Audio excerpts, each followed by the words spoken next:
On 12th of August 2021, the owner of Block 58 Circuit Road had the renovation in 6 months ago.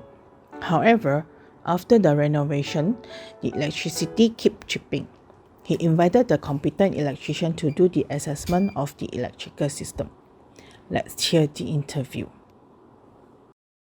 Thank you for engaging our services. We are the competent electrician, sir.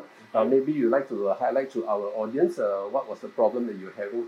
I bought this unit around February this year. So now it's August, so it was 6 months later.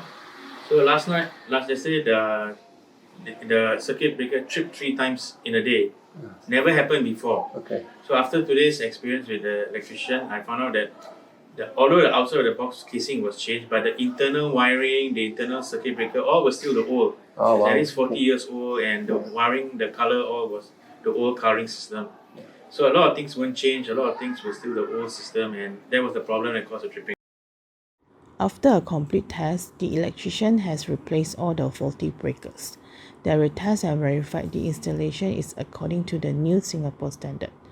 The electricity has normalized.